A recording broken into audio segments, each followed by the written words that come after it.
Hi, I'm Felipa. Today is day 86 out of 365 days of my journey to complete reading this Bible. So we had David commit sin, tempted by Satan to take a census of all of the people of Israel to number them. And I looked into the information a little bit more because I had my own hunches about what that meant. But essentially, it was because, David was looking into how strong he is as a king and his nation and his country and his army based off of numbers of Israel versus recognizing that it's God where he derives strength from, because God is the one that is putting all these things into effect. He is the one who is helping him kill his enemies and things like that. And so this is why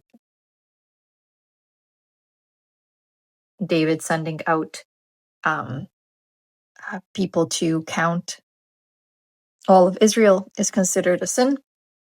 And he ends up on the Ornan's threshing floor. He purchases it, and this is now going to be the place where God's temple will be built.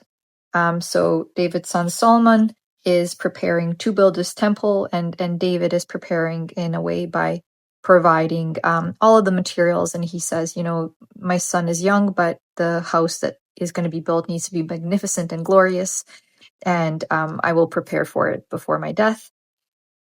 And here he instructs Solomon about building God's temple, so all the things he should use. And it's interesting too because it says that God says, "He shall build a house for my name, and he shall be my son, and I will be his father, and I will establish the throne of his kingdom over Israel forever."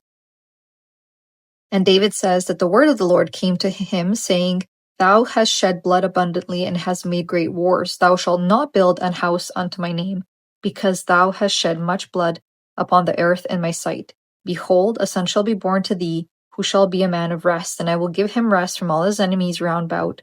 For his name shall be Solomon, and I will give peace and quietness unto Israel in his days. He shall build an house for my name."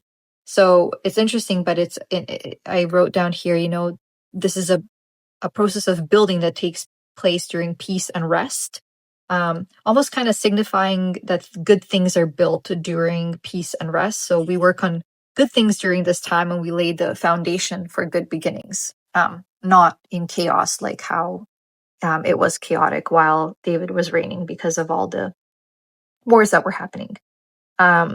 Here, David once again tells Solomon, he says, "Only the Lord give thee wisdom and understanding, and you shall prosper as long as you keep up with God's fulfillments, with statutes and judgments." David then commands the princes to assist his son.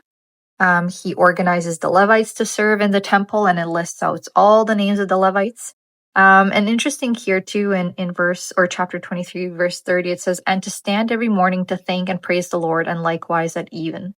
So I like that part, right? It's just like a simple reminder, right? Thank God for giving you life and waking you up to another day as soon as you wake up, and thank him for your day when you go to bed. David presents the organization of the priests and the organization of the Levites. So once again, the names of everybody, and appointing musicians for the temple. And there is a pattern here of saying that there were 12 sections here of like the musicians. But this pattern repeats over and over because there are 12 nations and 12 princes and whatnot. And I kind of looked into this information a little bit more, and it says theologically and biblically there is this notion that 12 is a sacred number.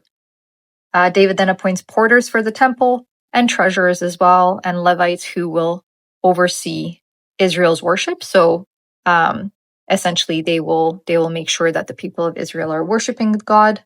And there are 12 captains assigned for each month of the year. And this is where we end day 86.